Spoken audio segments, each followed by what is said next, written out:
Tonsil অপারেশনে endoscopic two handed ENT surgery অ্যাপ্রোচে coblation মেশিনের মাধ্যমে অপারেশন কেন বেস্ট? এই পদ্ধতিতে অপারেশন করলে আমরা টনসিল এবং টনসিল যে বেডের উপর বসে থাকে বা যে মাসেল বেডের উপর বসে থাকে, আমরা এই বেড বরাবর খুব সুন্দরভাবে প্লাজমার মাধ্যমে ডিসেকশন করতে পারি। ফলে আপনার কোনো মাসেল ইনজুরি হয় না বা পেশি ইনজুরি হয় না। এই জন্য অপারেশনের পরে একেবারেই ব্যথা হয় না।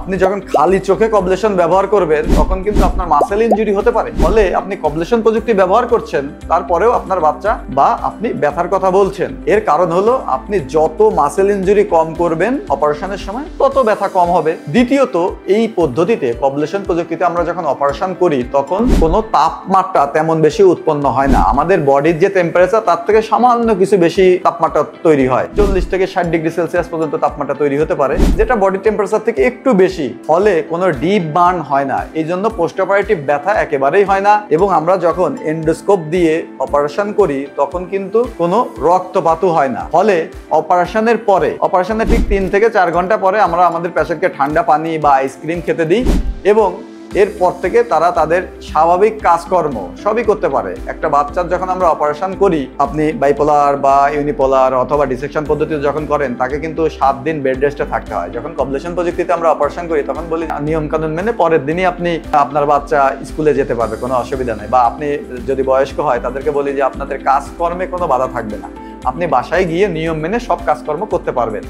এইটি হচ্ছে কবলেশন প্রযুক্তির সবচাইতে গুরুত্বপূর্ণ ফ্যাসিলিটি, যে আপনার কোনো ওয়ার্ক হ্যাম্পার হচ্ছে না। বা আপনি 4 ঘন্টা পরেই, আমরা যখন অপারেশন করি ঠিক তার 4 ঘন্টা পরে পেশেন্টকে অনেক সময় বাসায় পাঠিয়ে দিই।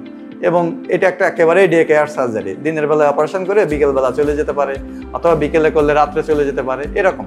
So endoscopic two handed ENT surgery অ্যাপ্রোচে কবলেশন অ্যাসিস্টেড টনসিলেক্টমি, এইটা হচ্ছে টনসিল অপারেশনের সবচাইতে বেস্ট টেকনিক। সেই জন্য আপনি যদি আপনার টনসিল অপারেশন করতে চান এবং বেস্ট পদ্ধতিতে করতে চান, তাহলে অবশ্যই আপনি ইটেন্টস পদ্ধতিতে কবলেশন অ্যাসিস্টেড টনসিলেক্টমি করে নিতে পারেন। অসংখ্য ধন্যবাদ।